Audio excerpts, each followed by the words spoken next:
Six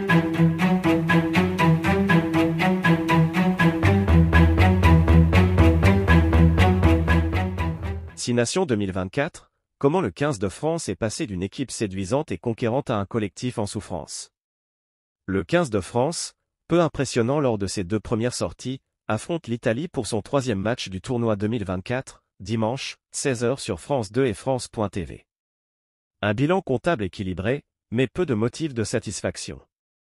Quatrième du tournoi des 6 nations après 2 journées, avec une défaite cuisante à domicile contre l'Irlande, 17-38, et une victoire à l'arraché en Écosse, 20-16, le 15 de France n'a pas rassuré. Sur leurs 2 derniers matchs, les Bleus ont particulièrement inquiété par le jeu déployé, brouillon et poussif. Des prestations loin de ce qu'ils ont pu montrer depuis l'arrivée de Fabien Galtier en 2020 et qui soulèvent des interrogations sur l'évolution et la progression du collectif. Dans cette situation, il ne faut d'abord pas oublier le poids des nombreuses absences qui pèsent sur le groupe France. D'Antoine Dupont, qui va disputer son premier tournoi à 7 à Vancouver, Canada, pendant que ses coéquipiers du 15 batailleront contre l'Italie, à Anthony Gelon et Thibaut Flamand, en passant par le très attendu Emmanuel Mifou, les Bleus sont orphelins de plusieurs joueurs clés. Il y a pas mal de blessés, des joueurs cadres absents, qui avaient un certain impact sur le rugby qui était proposé par le 15 de France, des garçons très importants dans la rotation et dans l'animation offensive, il faut le prendre en considération. Contre les Transalpins, les Français devront aussi faire sans leur nouveau capitaine, Grégory Aldrit, sorti sur blessure en Écosse et pas encore remis. Des absences qui n'effacent pas les inquiétudes. Mais tout ne peut pas non plus être mis sur le dos des absents et le mal dans le jeu tricolore semble plus profond en ce début d'année. Le style de jeu avec ces joueurs-là aurait été le même. Quand tu vois les Irlandais, à la fin du match, on a oublié qu'il n'avait plus Jonathan Sexton, alors que pendant 15 ans, il avait le maillot vert avec le numéro 10, avance l'ancien demi de mêlée international Dimitri Yakvili, consultant pour France Télévisions. En Irlande, le système prend le dessus sur les joueurs. Nous, on a encore un temps d'adaptation. À l'heure de démarrer ce nouveau cycle qui doit mener vers la Coupe du Monde 2027 en Australie, le 15 de France doit en effet s'adapter aux absents et à un staff, en partie modifié par rapport au premier mandat de Fabien Galtier, avec les arrivées de Laurent Sampéré et Patrick Arletaz. Il y a de nouvelles combinaisons, en touche par exemple. On a pu voir que ça ne marchait pas encore très bien. Il y a un temps d'adaptation pour le nouveau staff. Tout n'est pas à jeter, bien entendu, mais, forcément, des questions se posent, explique Dimitri Yakvili.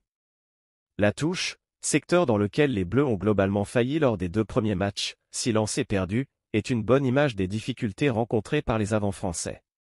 Je pense que l'association Paul Gabriel-Paul Willems a mal été choisie quand on a joué contre l'Irlande et qu'on a été ultra dominé dans ce secteur, décrypte Jérôme Thion. Après, la touche, c'est beaucoup de communication et d'adaptation.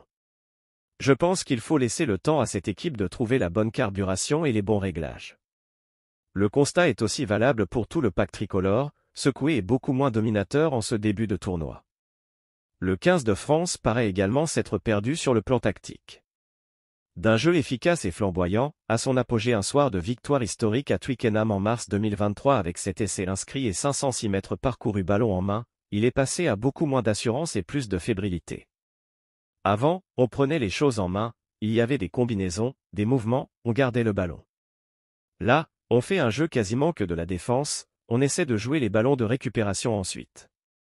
On n'est pas vraiment dans la construction, regrette Dimitri Yakvili. La démonstration subie face au 15 du trèfle, 5 essais concédés et seulement 314 mètres parcourus, a particulièrement mis en valeur cette différence, selon l'ancien demi de mêlée international. Quand tu vois les Irlandais jouer, tu te dis qu'on est quand même assez loin en termes d'innovation et de lancement de jeu. C'est plutôt ça qui est inquiétant.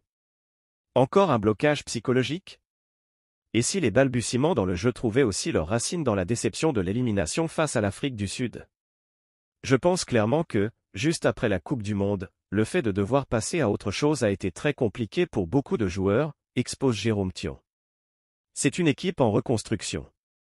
Ce mondial a été un véritable échec, l'assumer, en parler, ça ferait du bien et ça ferait passer tout le monde à autre chose.